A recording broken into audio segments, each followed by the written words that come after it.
Hey Sky, I decided to respond to your email via a video because it just seemed easier than typing a bunch of stuff out. I do want to say, first of all, that I apologize for taking so long to reply to your email that was sent to me on April 23rd, and it is now May 18th.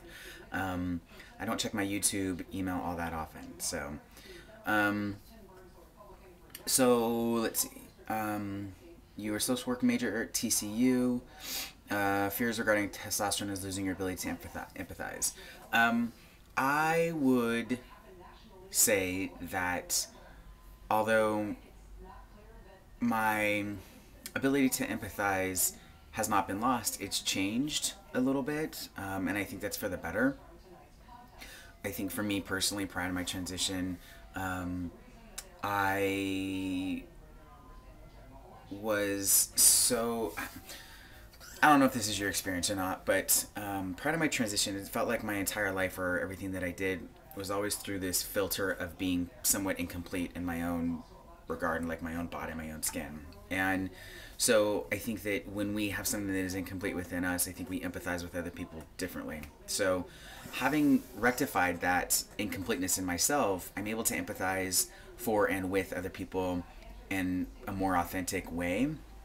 Sometimes it's less emotional, and I think that that emotional empathy that I used to have was misguided because I think that it was about empathizing with myself under the guise of empathizing for others. So I don't know if that makes sense. So I don't feel like I empathize less with people. I feel like I empathize with them in a different, healthy, more balanced way. I've heard a lot of changes, emotions, what can happen. I definitely have a change of emotions. Again, I think this is related to my own experience about prior to my transition, my feelings and my frustrations and so forth. I feel my emotions differently, and I feel different emotions at different times than I used to. So in spaces where maybe I would or wouldn't get frustrated, now I do or I don't get frustrated, or sad, or any of those sorts of things. But being 2 years into my transition, I feel like I'm answering these questions very differently than I would have certainly within the first year of my transition. The first year is incredibly difficult to manage emotionally and socially and psychologically. I've talked about that a lot in my videos, and I think that there's some other people who have been posting who talk about that as well. So I will say that the first year of transition is, while you're adjusting, would be an incredibly difficult time to be entering into the social work field in a way that you are going to be interacting one-on-one with people who are doing trauma work or anything like that. So I would suggest, or what I did or would have done, is that first year of testosterone, being very conscious of my work choices, and I was able to not work because I was in school, but maybe taking a position that is less one-on-one client contact would be just what I would suggest. After the first year, and once you're at about a year and a half or so, things are pretty balanced out, and I wouldn't say that it's an issue at all. I feel like my transition from being female bodied to male bodied and being gendered female, and now creating a gender identity socially as male, I think that it actually gives me tremendous insight and a tremendous gift to systems and oppression and feminism and masculinity and all of that stuff that is a huge part of social work. And because a big part of social work obviously is power dynamics and oppression and trauma and grief and all of that stuff, I truly believe that when you get down to the root cause of almost anything, that it is grief related, trauma and grief related. So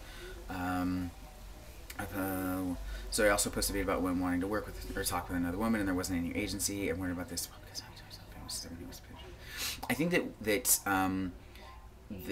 when we work with women who have difficult times having positive or healthy relationships with men, I think that it's a struggle at first.